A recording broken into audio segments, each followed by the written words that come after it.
bienvenidos de nuevo. Supuestamente este video iba a ser un extra del primer video, pero para que no sea muy largo lo convertí en un video separado. Vamos a hablar ahora de la comparación entre ciertos grupos de animales con respecto al sistema nervioso. Y al hablar de esto también vamos a hablar un poquito de evolución del sistema nervioso, si bien no voy a entrar en detalles, pero ya van a ver que al hablar de cosas comparativas y mostrar cómo se dieron en ciertos grupos de animales, vamos a tener una idea más o menos también de la evolución. Acá en el costado van a ver las categorías de animales de las que voy a hablar ahora. Una aclaración para quienes no tuvieron cierta formación biológica antes. Por ejemplo, hay gente que en el liceo hace orientación biológica y ya tiene otras herramientas, por ejemplo taxonomía y eso, pero sé que no todos los que me están mirando ahora tienen la misma formación, así que por las dudas aclaro. El humano es un animal, como ya deben saber, y dentro de estas categorías que ustedes ven acá estarían en la última, que son los vertebrados, ¿ok? Bueno, y sin más preámbulo vamos a hablar de la primera categoría, que serían los poríferos. Los poríferos son las esponjas de mar. No tienen sistema nervioso, propiamente dicho, pero lo que hemos visto es que tienen ciertas células que responden a ciertos estímulos del ambiente, por ejemplo, corrientes de agua y eso, y regulan su respuesta con respecto a eso, lo cual no sé si se recuerdan del primer video del sistema nervioso, que en realidad es el objetivo del sistema nervioso. Es un sistema que evolucionó y se especializó en responder de estímulos del ambiente, de cosas y señales que estaban pasando, y aprendió a integrar y procesar esa información y darle señal, darle órdenes al resto del cuerpo a cómo responder a ese estímulo. Entonces, en ese marco, estas células, si bien no son neuronas, no es sistema nervioso, ya están mostrando signos de que eso empieza a pasar.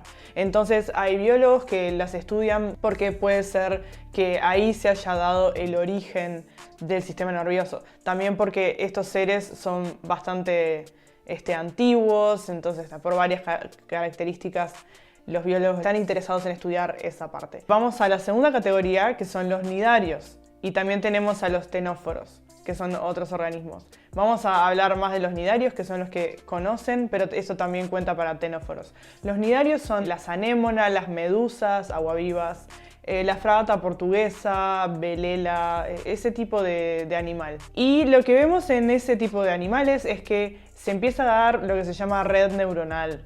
Y la red es células especializadas que se pueden empezar a llamar neuronas, y se ven que estas células, hay algunas ya que se empiezan a especializar en recibir información, en sensar, o sea, neuronas sensitivas, si se quiere, y hay otras que se empiezan a especializar en ejecutar comandos o motoras.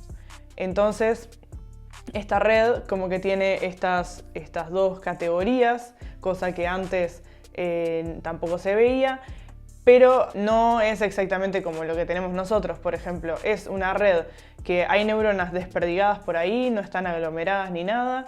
Recuerden que estos animales tienen simetría radial. Por ejemplo, si ustedes ven una medusa o una anémona y ustedes tratan de cortarla en planos, ustedes ven que en todos los planos que la cortan va a ser lo mismo, pero por ejemplo en el humano no. Si ustedes toman un eje así, por ejemplo, yo tengo dos mitades que son simétricas e imágenes especulares de la otra, y esto pasa en animales que se llama que tienen simetría bilateral. Y estos otros animales tienen simetría radial, o sea, son como todos iguales para todos los ángulos, esa es la idea. Entonces, la red nerviosa que ellos tienen también está desperdigada, así como repartida así, en vez de, en nuestro caso, por ejemplo, que tiene cierta posición y cierta forma y ciertas características, y no es igual en todas las partes del cuerpo que ustedes ven. Luego tenemos a los platelmintos o gusanos aplanados, como por ejemplo la planaria, las tenias.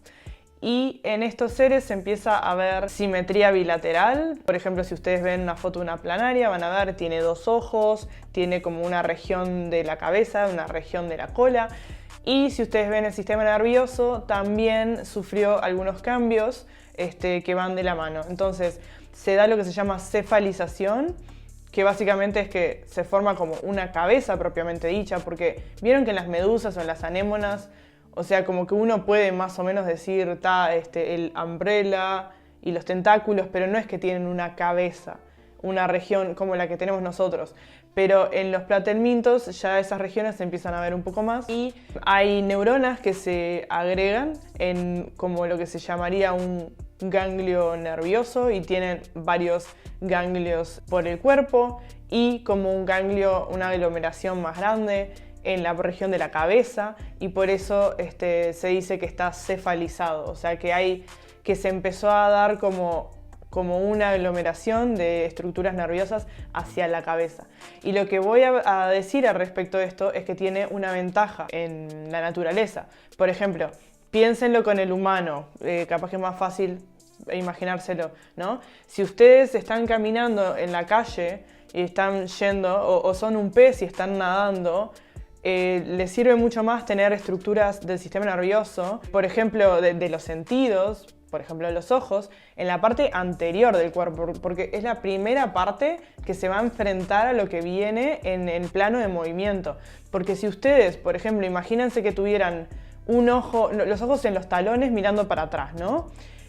No les sirve mucho. Y esta estructura en la naturaleza, entonces, se ve como una ventaja, se ve como algo positivo que se va pasando de generación en generación porque realmente funciona y tiene sentido. Otra cosa que hay que destacar de los platelmintos es que no solo se ha visto que hay neuronas sensitivas y motoras, o sea que reciben y que mandan mensajes, sino que también neuronas que surgen, que conectan estos dos grupos de neuronas, que se llaman interneuronas, o sea, sería el surgimiento de la interneurona. Luego tenemos a los gusanos segmentados o anélidos, a los artrópodos, que serían los insectos, los arácnidos, crustáceos, ácaros, como las pulgas, y los invertebrados complejos, por ejemplo, los moluscos. Bueno, primero que nada quiero mencionar que esto es como una gran generalización, obviamente.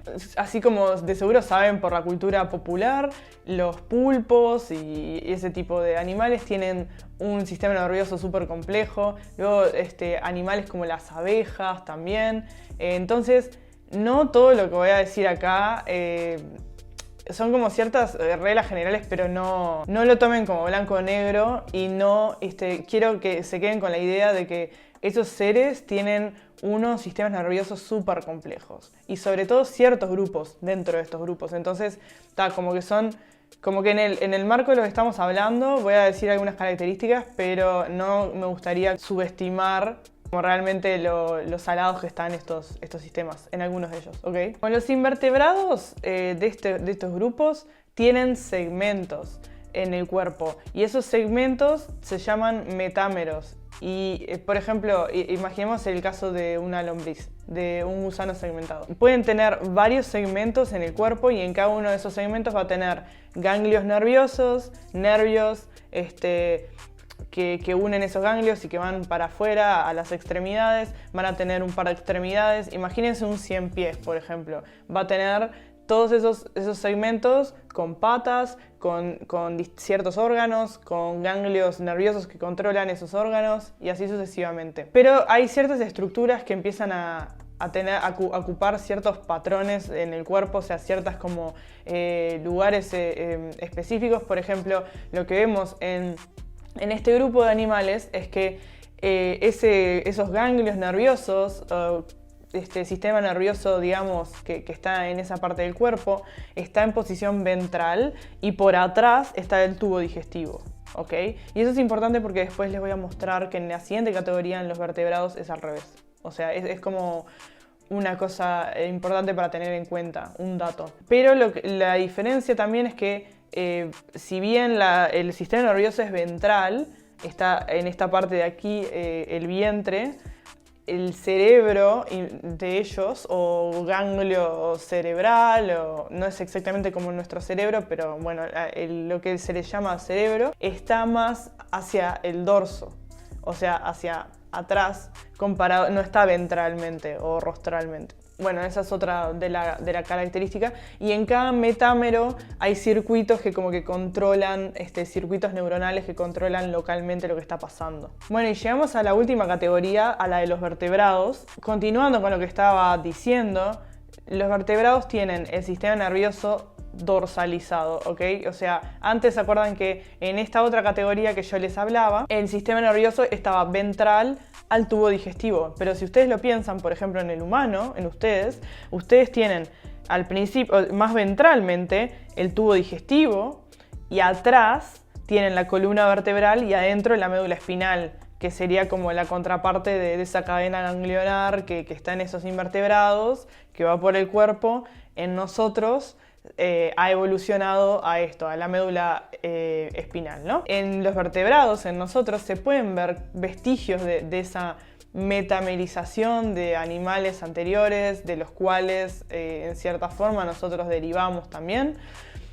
Por más que hayan pasado millones de años, nosotros seguimos teniendo ciertas evidencias o ciertas características que nos unen a otros animales. Y por ejemplo, si ustedes ven la médula espinal, los nervios y todo eso, raquídeos, también se puede ver como vestigios de esa metamerización que tienen otros animales. Otra cosa que se puede ver, por ejemplo, es en la piel hay regiones que se llaman dermatomas y en los músculos hay regiones que se llaman miotomas, que son controlados por neuronas de la médula espinal que están una al lado de otra. Por ejemplo, este dermatoma es controlado, la información de la piel, del tacto y todo eso, acá es recibido por tal neurona, por ejemplo, tal grupo de neuronas, y las que están al lado reciben este pedazo de al lado. ¿Se acuerdan del ejemplo que les puse del 100 pies?